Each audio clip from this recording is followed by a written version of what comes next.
Erica, there is no U.S. delegation in Davos, but Secretary of State Mike Pompeo addressed a gathering by video teleconference. What was his message, and what message is the remote speech sending? Let's bring in political commentator Calvin Dark, principal and co-founder of RC Communications. Calvin, welcome.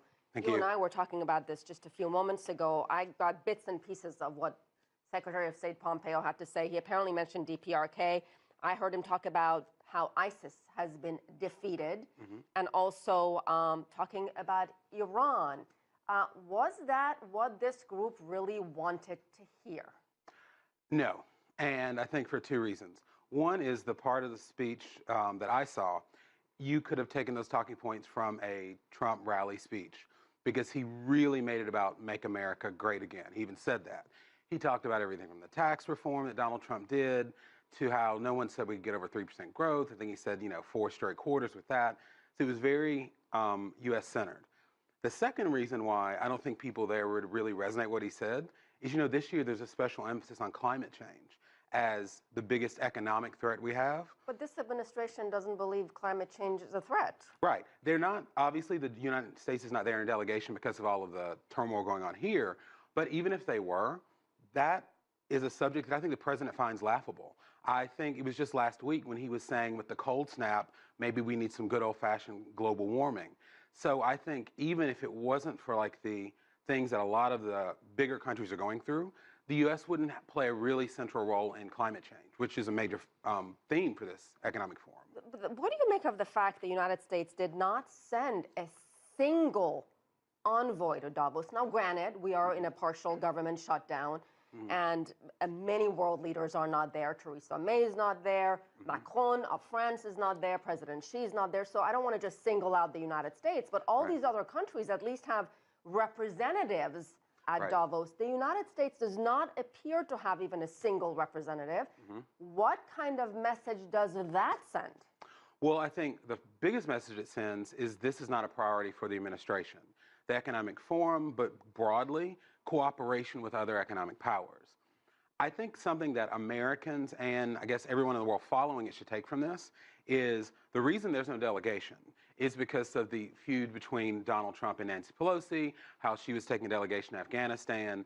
Then the tit for tat was, well, you can't send Secretary Mnuchin and everybody to Davos. That's why that is. But think about it. The whole shutdown over the wall is not only causing turmoil here, but now it's taking the U.S. literally off the world stage, because even Pompeo is doing it by video. So I think we just need to realize how much these, whether it be with Brexit or with the Yellow Vest in France or with the shutdown here, these domestic problems in these world powers affect everybody. Let me move on to the actual gathering at Davos. And while these world leaders we mentioned are not going to be there, one president who will be making his grand debut is Brazil's president, Jair Bolsonaro, who's often been referred to as Trump of the tropics. He's supposed to make the keynote address. What do you think, how is he going to be received in this gathering? I mean, he's been criticized for some of the controversial comments he's made, similar to President Trump. Well, here's what I think of Bolsonaro. After speaking with some of my friends who live in Brazil, they said a difference between the Trump of the tropics and the Trump of Pennsylvania Avenue is while the rhetoric may be the same, he's a career legislator and government person. So he knows what real actions have to take. It's just not words. And I think in any other time, that would be the major headline. What is Bolsonaro going to do now that he's on the world stage, now that he's not just running for president, but that's leading one of the world's biggest economies? The only thing I can say that kind of just made me smile is when I was watching him arrive.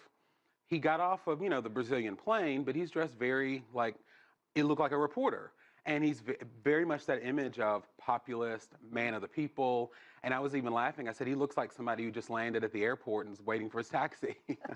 But once again, that's going to get overshadowed by all the other things that's going on. All right, we'll leave it there. Calvin Dark, thank you so much. Thank you. And we will have much more on the World Economic Forum and Secretary Pompeo's speech in our later newscast right here.